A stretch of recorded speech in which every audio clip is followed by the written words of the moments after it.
The land along the Coromandel coast and its hinterland in southern India was known as Carnatic. It was initially under the Mughal administration.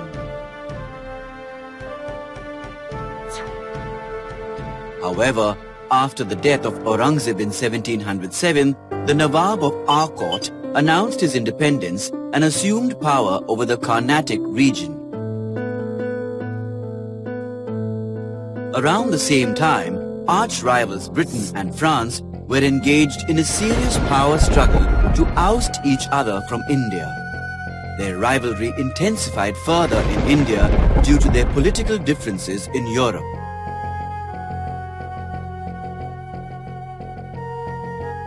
Soon, Britain and France fought thrice against each other in the Carnatic region to eventually establish their supremacy in India.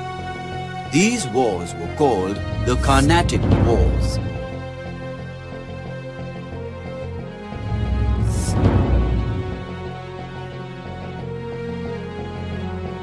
The War of the Austrian Succession was an important cause for the First Carnatic War. In 1740, the French took advantage of the political crisis between Austria and Prussia and invaded Flanders, an Austrian-dominated region.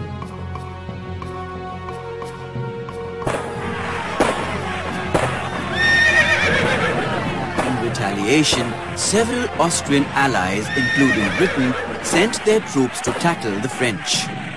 This led to a major war between Britain and France in 1744, which soon spread to India as well. The French East India Company had already established its base at Pondicherry in the Carnatic region. Therefore, Dupleix, the French governor of India, was keen to further expand the French supremacy in South India. Taking advantage of the Anglo-French War in Europe, Dupleix captured Madras, which was under the control of the British East India Company in 1746.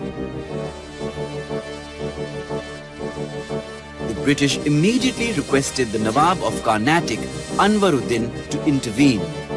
However, the French defeated the Nawab of Carnatic at Santhome.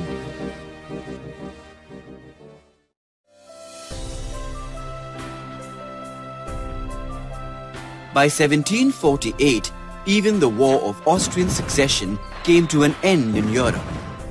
Both Britain and France then signed the Treaty of Aix-la-Chapelle, whereby Madras was returned to the British. Though there were no territorial gains made, the First Carnatic War made it clear that the French could no longer be underestimated. It also drew the French attention towards the weak southern powers in India. The Second Carnatic War, fought in 1748, was actually a local war of succession triggered by the death of rulers of Hyderabad and Carnatic. After the death of Nizam-ul-Mulk of Hyderabad in 1748, his son Nasir Jung and his grandson Muzaffar Jung were both fighting for the throne. While in Carnatic, Dost Ali's son-in-law Chanda Sahib was displeased when Anvaruddin, a British supporter, was made the Nawab in 1744. As predetermined, the French replaced Nasir Jung as the Nizam of Hyderabad with their nominee Muzaffar Jung, who was soon replaced by Salabat Jung after his death. In Carnatic, Chanda Sahib, along with Muzaffar Jung and the French, dethroned Anvaruddin and ascended the throne. However, Anvaruddin's son Muhammad Ali escaped to Trichinopoly and was soon besieged by Chanda Sahib. The course of the war changed when British officer Robert Clive attacked Arcot to divert part of the French and Chanda Sahib's army from Trichinopoly. Subsequently, Clive defended Arcot for nearly 53 days till the British captured Trichinopoly and released Muhammad Ali. Later, they defeated Chanda Sahib and made Muhammad Ali the Nawab of Carnatic. The Second Carnatic War re-established British supremacy in India, even though the later French governors made peace with the British. The Third Carnatic War was once again an echo of the Anglo-French rivalry in the form of the 7 Years' War in 1756.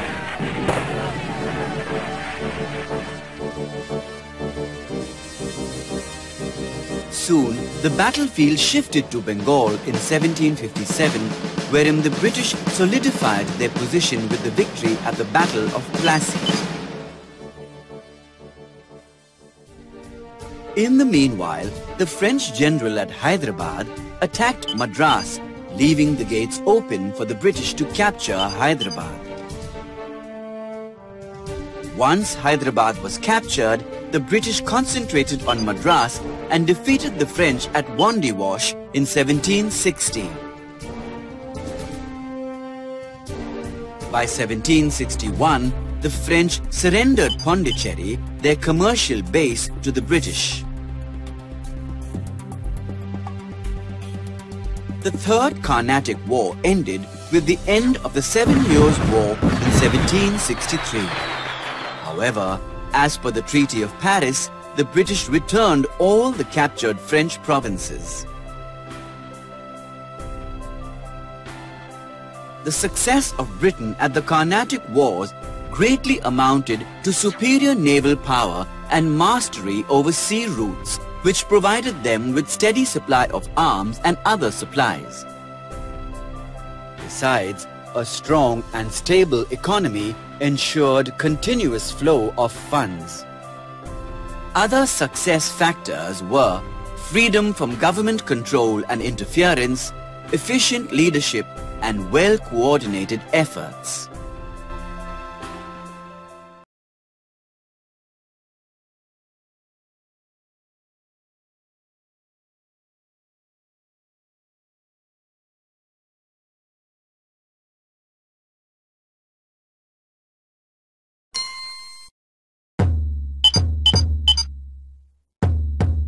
Plassey, located between Calcutta and Murshidabad, is remembered even today because of the famous battle fought on its grounds.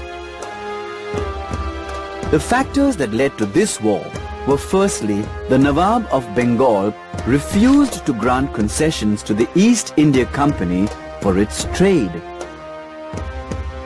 On the other hand, the East India Company wanted a puppet ruler who would not only agree to their demands and let them rule, but also allow them to have an upper hand in trade. Siraj-ud-Daulah, the then Nawab of Bengal, warned the company from interfering in the political affairs of his territory. But the company did not pay heed to his warnings as it tried to make one of his rivals the Nawab. Siraj-ud-Daulah attacked the English factory at Qasim Bazar with 30,000 soldiers. The English officials were taken captive and the warehouse locked. The Nawab then marched on to Calcutta and captured the English fort there. The English were outraged with these developments, and so they sent fresh forces led by Robert Clive. On June 23, 1757, the armies of Siraj-ud-Daulah and Robert Clive fought at Plassey. Clive had only 2,200 soldiers as against Siraj-ud-Daulah's over 50,000. One would have expected the Nawab's army to win, as it greatly outnumbered the soldiers of the English camp. However, a strong spell of rain wet the gunpowder of the Indian army, making their weapons ineffective. More importantly, Robert Clive bribed Siraj-ud-Dawla's military commander Mir Jafar to not fight the battle, in return promising to make him the Nawab. Thus, the soldiers under Mir Jafar did not fight the war. Due to Mir Jafar's betrayal, within hours Siraj-ud-Dawla lost the battle.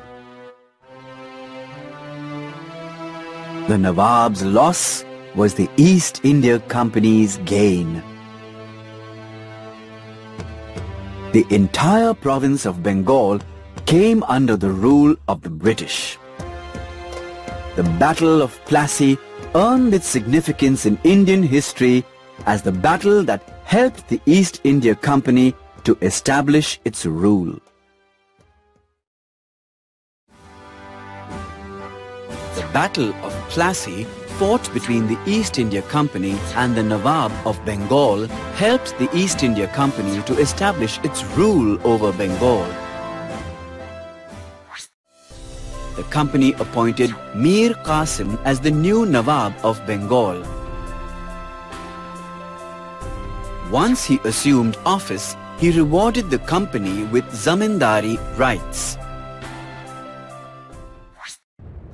He thought in this way he could free himself from their control, but he was soon disappointed. He decided to strengthen his position by reducing his dependency on the English. For this, he equipped his army with modern equipments and had them trained by Europeans. Mir Qasim also undertook steps to put an end to the corrupt trade practices that were prevailing in Bengal. The company officials were misusing the duty-free trade permits given to them by selling these permits to Indian merchants. The Indian merchants used these permits to carry on duty-free trade and did not pay the required revenue duties to the Nawab. This badly affected the revenue collection of the Nawab. So, the Nawab abolished all duties on internal trade. The changes implemented by Mir Qasim did not go down well with the British, and they now regarded him as a threat. As a result, a war started between Mir Qasim and the British. The British defeated Mir Qasim and announced that Mir Zafar, his father-in-law, would be the new Nawab of Bengal. Unhappy with the turn of events, Mir Qasim decided to recapture his throne with the help of Shuja-ud-Dawla, the Nawab of Awadh, and Shah Alam II, the Mughal emperor. The combined forces clashed against the British at Buxar on 22nd October 1764.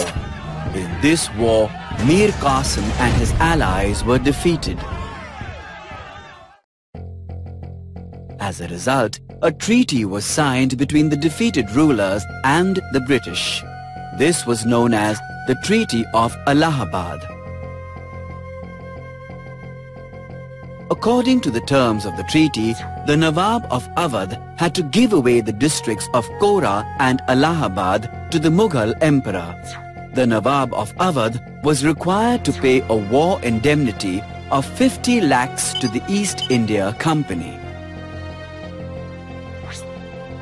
Additionally, the British would protect the Nawab against his enemies, in return for which the Nawab would pay for the cost of British troops stationed for his protection. Awadh was now called a buffer state. On the other hand, the Mughal Emperor Shah Alam II was made a nominal head of the Mughal Empire. He was paid an annual pension of rupees 26 lakhs. In return, the emperor granted the Diwani rights of Bengal, Bihar and parts of Orissa to the company.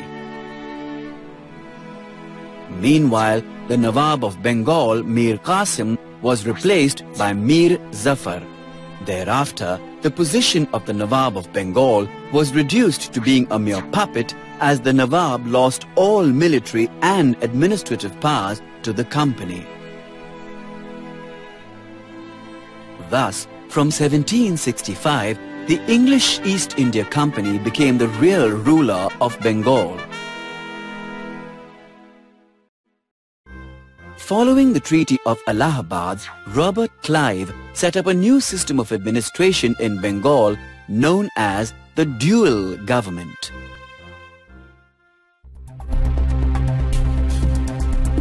Bengal now had two masters. The Nawab, who was responsible for the general administration and maintenance of law and order, but had no control over finances,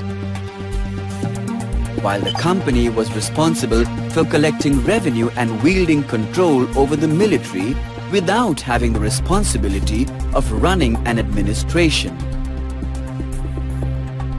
Since the Nawabs did not have any financial power, they were not able to implement any policies. At the same time, the company interfered in the general administration without assuming responsibility. As a result, the dual government system proved to be unsuccessful. Both the economy and administration collapsed, especially when Bengal was hit with a famine. The board of directors of the company appointed Warren Hastings as Governor General of Bengal. Under the governance of Warren Hastings, the dual government system in Bengal came to an end, and Bengal was brought under the complete control of the company.